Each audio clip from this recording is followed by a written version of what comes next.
Hello everyone, అందరూ ఎలా ఉన్నారు? నేనైతే చాలా బాగున్నాను. ఈరోజు వచ్చేసి బోట్ నెక్ 26 సైజ్ బ్లౌజ్ అయితే కటింగ్ అయితే చూపిస్తున్నానండి.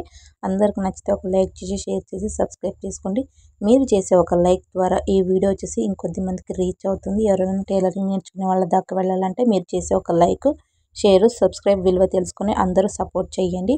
ఫస్ట్ వచ్చేసి క్లాత్ని ఈ విధంగా రెండు మడతలుగా అయితే ఫోల్డింగ్ అనేది చేసేసుకొని స్ట్రైట్గా ఒక లైన్ అనేది వేసుకోవాలన్నమాట. ఎడ్జ్ దగ్గర మనకు ఎక్కువ తక్కువ కాకుండా సమానంగా ఉండేటట్టుగా స్ట్రైట్గా ఒక లైన్ డ్రా చేసేసుకొని ఈ ఎక్స్ట్రా ఉన్న దాన్ని అనేది కటింగ్ అనేది చేసేసుకోండి.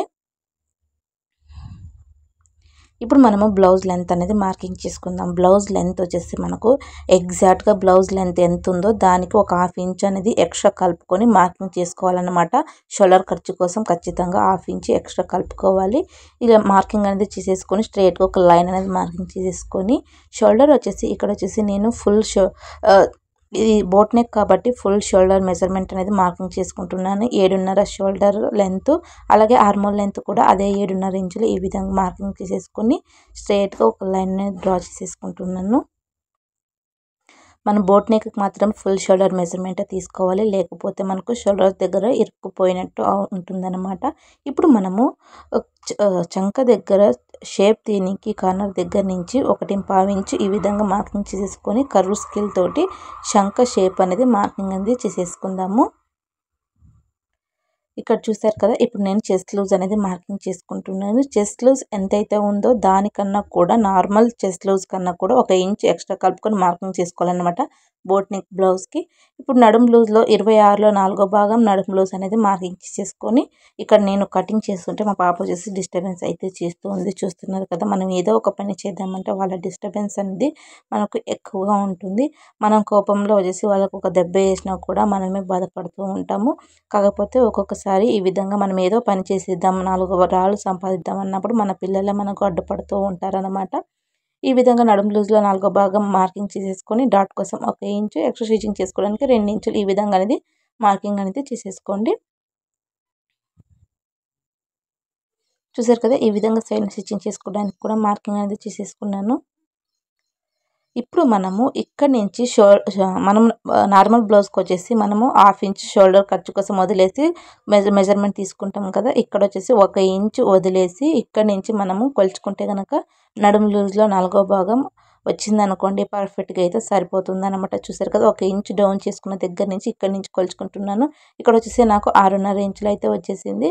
షోల్డర్ వచ్చేసి మనం 7.5 ఇంచులు తీసుకున్నాం కదా, 3.5 ఇంచులు నెక్ కోసం, 4 ఇంచులు షోల్డర్ కోసం అయితే అనేది మార్కింగ్ చేసుకున్నాను. నెక్ లెంత్ వచ్చేసి 3.5 ఇంచులు ఈ విధంగా, బ్యాక్ నెక్ లెంత్ వచ్చేసి 3.5 ఇంచులు మార్కింగ్ చేసుకొని రౌండ్ షేప్ వచ్చేట్టుగా ఈ విధంగా అనేది మార్కింగ్ చేసుకున్నాను. ఇప్పుడు మనం బోట్ నెక్ షేప్ దీనికి బ్యాక్ సైడ్ వచ్చేసి 3.5 ఇంచులు మార్కింగ్ చేసుకొని మళ్ళా 3.5 ఇంచులు మార్కింగ్ చేసుకొని ఈ విధంగా మనము ఇక్కడ వచ్చేసి పుట్ నెక్ షేప్ అనేది మనం మార్కింగ్ చేసుకోవచ్చు. మీకు ఇష్టం వచ్చిన నెక్ అనేది మార్కింగ్ చేసుకోవచ్చు. డైమండ్ షేప్ అయినా, స్టార్ నెక్ అయినా, మీకు ఏ డిజైన్ కావాలన్నారో ఇక్కడ వచ్చేసి మార్కింగ్ అనేది చేసేసుకోండి. ఇక్కడ డాట్ కోసం 1 ఇంచ్ మార్కింగ్ చేసుకున్నాం కదా, అక్కడి నుంచి ఇక్కడ టేప్ అనేది ఫోల్డింగ్ చేసుకొని మధ్యలోకి ఈ విధంగా మార్కింగ్ చేసుకొని డాట్ కోసము అటు సైడ్ ½ ఇంచ్, ఇటు సైడ్ ½ ఇంచ్, డాట్ లెంత్ వచ్చేసి 4.5 ఇంచులు ఈ విధంగా మార్కింగ్ చేసుకోండి. నడుము లూజ్ దగ్గర ఒక ½ ఇంచ్ అంతా డౌన్ చేసేసుకొని ఇంకా బ్లౌజ్ అనేది కటింగ్ చేసేసుకోవటమే. ఈ విధంగా మీరు చేయడం ద్వారా బిగినర్స్ అయినా సరే వీడియోస్ని చూస్తూనే ₹1 ఖర్చు పెట్టకుండా ఈజీగా టైలరింగ్ అనేది నేర్చేసుకుంటారనమాట. ఈ చిన్న చిన్న టిప్స్ అనేవి ఫాలో అయితే ఇంట్లోనే ఉండి మీరు టైలరింగ్ అనేది నేర్చేసుకుంటారు. టైలరింగే కాదండి, ఆడవాళ్ళకి వచ్చేసి చాలా పనులు అయితే ఉండే. మనకు మోస్ట్గా ట్రెండింగ్ వచ్చేసి క్రంచీ బ్లౌజ్ అనేటివి మనకు మోస్ట్ ట్రెండింగ్లో అయితే ఉన్నాయి. మీరు అవి కూడా ట్రై చేయొచ్చు. మీకు ఆ వీడియోస్ కూడా చేసి చూపిస్తాను. ఈ విధంగా మార్కింగ్ చేసేసుకొని కటింగ్ అనేది చేసేసుకోండి. ఇక్కడ మనకు షోల్డర్ దగ్గర ఒక ½ ఇంచ్ అనేది ఖచ్చితంగా డౌన్ చేసుకోవాలి. మనకు బోట్ నెక్ బ్లౌజ్కి అయితే ఖచ్చితంగా ½ ఇంచ్ అనేది డౌన్ చేసుకొని ఈ విధంగా అనేది కటింగ్ అనేది చేసేసుకోండి. మనం ఎక్కడెక్కడ స్టిచ్చింగ్ చేసుకోవడానికి మార్కింగ్ చేసుకున్నామో అక్కడక్కడ ఈ విధంగా కట్స్ అనేటివి పెట్టేయండి. అప్పుడు మనకు స్టిచ్చింగ్ చేసుకోవడానికి చాలా ఈజీగా ఉంటుందన్నమాట. ఇప్పుడు బ్యాక్ పార్ట్ని బేస్ చేసుకొని ఫ్రంట్ పార్ట్ అయితే కటింగ్ చేసుకుందాము. బ్యాక్ పార్ట్ని బేస్ చేసుకొని ఫ్రంట్ పార్ట్ కటింగ్ చేసుకునేటప్పుడు ఒక 1 ఇంచ్ అంత క్లాత్ అనేది ముందుకి ఈ విధంగా జరుపుకొని అడ్జస్ట్ చేసుకోవాలి. ఈ విధంగా అడ్జస్ట్ చేసేసుకొని మనం ముందుగానే కటింగ్ చేసుకొని పెట్టుకున్న బ్యాక్ పార్ట్ని అయితే ఈ విధంగా పెట్టేసుకొని బ్యాక్ పార్ట్ ఏ విధంగా అయితే ఉందో అదే విధంగా యాజ్ ఇట్ ఈస్గా ఫస్ట్ వచ్చేసి మార్కింగ్ చేసుకోండి. ఇక్కడ వచ్చేసి నెక్ అని మార్కింగ్ చేసుకోకుండా మన సైడ్ని స్టిచ్చింగ్ చేసుకో అనేది షోల్డరు అలాగే లెంత్ యాజ్ ఇట్ ఈస్గా ఎట్లయితే ఉందో అట్లనే మార్కింగ్ చేసేసుకోండి అనమాట. చూసారు కదా పానకంలో పుడతలాగా మా పాప మళ్ళీ అయితే అడ్డం అయితే వస్తూ ఉంది. ఇంకా నా కోపం రావాలి, దెబ్బ వేయాలి అంతే అయితే మిగిలింది. ఏం చేయలేము. వాళ్ళని పడుకోబెట్టి చేయాలన్నా కూడా వాళ్ళు పడుకుంటే కనుక ఒక గంటలోనే నిద్ర లేచేస్తారు. వాళ్ళు ఎక్కువసేపు కూడా పడుకోరు అనమాట. మనం ఇంట్లో ఉండి ఏదైనా పని చేసుకోవాలంటే ఖచ్చితంగా మనకు డిస్టర్బెన్స్ అయితే ఉంటుంది. మీరందరూ ఆ డిస్టర్బెన్స్ అయితే క్షమించి వీడియోని ఫుల్గా అయితే చూడండి, మీకు అప్పుడే అర్థమవుతుంది అనమాట. ఇప్పుడు బ్యాక్ పార్ట్ ఏ విధంగా అయితే ఉందో ఆర్మోలు నెక్ యాజ్ ఇట్ ఈస్గా అట్లనే అనేది మార్కింగ్ అనేది చేసేసుకున్నాను. ఇక్కడ వచ్చేసి చూసారు కదా ఈ విధంగా అనేది మార్కింగ్ అనేది చేసేసుకున్నాను. ఇప్పుడు ఇక్కడ మనం ఫ్రంట్ నెక్ లేదా నార్మల్గా డాట్స్ బ్లౌజ్ అనేది మీ చాయిస్ మీరు చాయిస్ చేసుకోవచ్చు.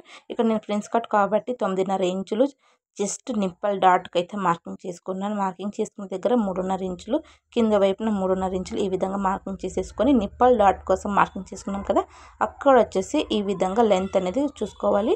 ఇటు సైడ్ 1/2 ఇంచు అటు సైడ్ డాట్ కోసం 1 ఇంచ్ అనేది మార్కింగ్ చేసుకొని డాట్ షేప్ అనేది ప్రిన్స్ కట్ షేప్ అనేది మార్కింగ్ చేసుకోవాలి. తర్వాత చంక దగ్గరికి ఈ విధంగా మార్కింగ్ చేసేసుకుంటే మనకు ప్రిన్స్ కట్ షేప్ అనేది చాలా ఈజీగా మనం డ్రా చేసుకోవచ్చు. డాట్ బ్లౌజ్ కన్నా కూడా ప్రిన్స్ కట్ బ్లౌజ్ అనేది చాలా ఈజీ. అందరూ ఇక్కడే కన్ఫ్యూజ్ అవుతూ ఉంటారు. ఈ ఉక్సుపట్టి కాజపట్టి దగ్గర వచ్చేసి మనం ఏం చేయాలంటే 1 ఇంచ్ అనేది డౌన్ చేసుకోవాలి. సైడ్ని స్టిచ్చింగ్ చేసుకునే దగ్గర 1/2 ఇంచ్ అంతా డౌన్ చేసేసుకోవాలి. మనకు ప్రిన్స్ కట్ బ్లౌజ్ కాబట్టి మనకి ఎక్స్ట్రా స్టిచ్చింగ్ చేసుకోవడానికి 1 ఇంచెస్ ఎక్స్ట్రా అనేది మార్కింగ్ చేసుకోవాలన్నమాట. ఈ విధంగా ఇప్పుడు మనం మార్కింగ్ చేసుకున్నాం కదా, ఇక్కడ వచ్చేసి మనకు చంక దగ్గర ఖచ్చితంగా 1 ఇంచ్ అనేది లోతు తీసుకొని చంక షేప్ అనేది తీసుకోవాలన్నమాట. అప్పుడే మనకు చంక దగ్గర ముడతల్లాగా రాకుండా ఉంటుంది. నార్మల్ బ్లౌజ్కి అయితే 1/2 ఇంచ్ లోతు తీసుకుంటాము. అదే బోట్ నెక్ బ్లౌజ్కి అయితే ఖచ్చితంగా 1 ఇంచ్ అనేది లోతు అనేది ఈ విధంగా తీసుకోవాలి. అప్పుడే మనకు చంక దగ్గర ముడతల్లాగా రాకుండా ఫినిషింగ్ అనేది నీట్గా ఉంటుందన్నమాట. ఇప్పుడు మన ఫ్రంట్ నెక్ వచ్చేసి 3.5 ఇంచులు సేమ్ యాజ్ ఇట్ ఈస్గా అదే నెక్ అనేది పెట్టేసుకుని ఇంకా బ్లౌజ్ అనేది కటింగ్ అనేది చేసేసుకుందాము. ప్లీజ్ మీకు నచ్చితే కనుక ఒక లైక్ చేసి షేర్ చేసి సబ్స్క్రైబ్ చేసుకోండి. మీరు చేసే ఒక లైక్ ద్వారా ఈ వీడియో వచ్చేసి ఇంకొద్ది మందికి రీచ్ అవుతుందన్నమాట. ఎవరైనా డబ్బులు పెట్టి టైలరింగ్ నేర్చుకొని వాళ్ళ దాకా వెళ్ళాలంటే ఫ్రీగా మీరు చేసే ఒక లైక్ షేర్ సబ్స్క్రైబ్ అన్నమాట. అందరూ సపోర్ట్ చేస్తారని ఆశిస్తూ మీకు ఇంతలా రిక్వెస్ట్ అయితే చేస్తున్నాను. అట్లనే వీడియో అనేది మీకు నచ్చిందా లేదా, స్పీడ్గా ఉందా, కన్ఫ్యూజ్ అయిందా అనేది మీరు నాకు కామెంట్ చేస్తే నెక్స్ట్ వీడియోలో వచ్చేసి ఆ మిస్టేక్ అనేది చేయను. చూసారు కదా ప్రిన్స్ కట్ బ్లౌజ్ అనేది ఎంత ఈజీనో, కటింగ్లో కానీ మార్కింగ్లో కానీ చాలా ఈజీ సింపుల్ మెథడ్లో మనము ఈజీగా కటింగ్ అనేది చేసుకోవచ్చు. స్టిచ్చింగ్ కూడా మనకు ఈజీ. మనకు డాట్ బ్లౌజ్ క్రాస్ బెల్ట్ అవన్నీ జాయిన్ చేసుకోవడానికి ఒక 15 to 20 మినిట్స్ అనేది వేస్ట్ అయిపోతుంది. కానీ ప్రిన్స్ కట్ బ్లౌజ్ అనేది 5 మినిట్స్లోనే మనం ఫ్రంట్ పార్ట్ అనేది జాయిన్ చేసేయచ్చు అనమాట. ప్రిన్స్ కట్ బ్లౌజ్ అనేది చాలా ఈజీ. అందరూ కష్టం అనుకుంటూ ఉంటారు కానీ చాలా easy method prince cut blouse. చూసారు కదా మార్కింగ్ చేసుకున్న విధంగా అనేది ఈ విధంగా కటింగ్ అయితే చేసేసుకోండి. ఇక్కడ నేను స్పీడ్ ఫార్వర్డ్ అయితే పెట్టడం లేదు. మీకు కొంతమంది నాకు స్పీడ్గా పెట్టారు అర్థం కావటం లేదనేసి కామెంట్ చేస్తూ ఉంటారనమాట. వాళ్ళ కోసం అనేసి నేను ఈ వీడియో వచ్చేసి స్పీడ్గా అయితే పెట్టట్లేదు. యాజ్ ఇట్ ఈస్గా నేను ఎట్లనైతే కటింగ్ చేశానో అట్లానే అప్లోడ్ అనేది చేస్తున్నాను. ఇక్కడ వాయిస్ ఓవర్ మాత్రమే ఇచ్చేసి. చూసారు కదా ఫ్రంట్ పార్ట్ బ్యాక్ పార్ట్ అనేది కటింగ్ చేసుకున్నాము. ఇప్పుడు మనము స్లీవ్స్ అనేది కటింగ్ చేసుకుందాం. ఇక్కడ స్లీవ్స్కి వచ్చేసి క్లాత్ అనేది చాలా తక్కువ ఉంది కాబట్టి మనము ఇక్కడ లాంగ్ హ్యాండ్సా షార్ట్ హ్యాండ్సా ఎల్బో హ్యాండ్సా అనేది మీరు చూస్ చేసుకోవాలి. ఇక్కడ వచ్చేసి నేను ఇక్కడ 10 ఇంచెస్ ఫుల్ హ్యాండ్స్ అయితే అడిగారు కాబట్టి ఇక్కడ క్లాత్ అనేది జాయింట్ పడుతుంది. అయినా కూడా నేను క్లాత్ అనేది జాయింట్ చేసుకుని అడ్జస్ట్ అనేది చేసుకొని స్టిచ్చింగ్ అనేది స్టార్ట్ చేయాలి. మొత్తానికైతే బ్లౌజ్ అనేది కటింగ్ అయితే అయిపోయింది. మనకు ఇక్కడ ఖచ్చితంగా అతుకులు అనేది పడుతూ ఉంటుందన్నమాట. లైనింగ్ తక్కువగా ఉన్నప్పుడు మనం బ్లౌజ్కి చిన్న సైజ్ అయినా సరే పెద్ద సైజ్ అయినా సరే బోట్ నెక్ బ్లౌజ్కి మాత్రం ఖచ్చితంగా 1 మీటర్ అనేది లైనింగ్ అనేది తీసుకోవాలి. అప్పుడే మనకు అతుకులు లేకుండా ఫినిషింగ్ అనేది నీట్గా ఉంటుంది. మనం స్టిచ్చింగ్ చేసుకునేటప్పుడు కూడా టైం కూడా సేవ్ అవుతుంది అనమాట. చూసారు కదా, మొత్తానికైతే ప్రిన్స్ కట్ బ్లౌజ్ అనేది కటింగ్ అయితే చేసేసాను.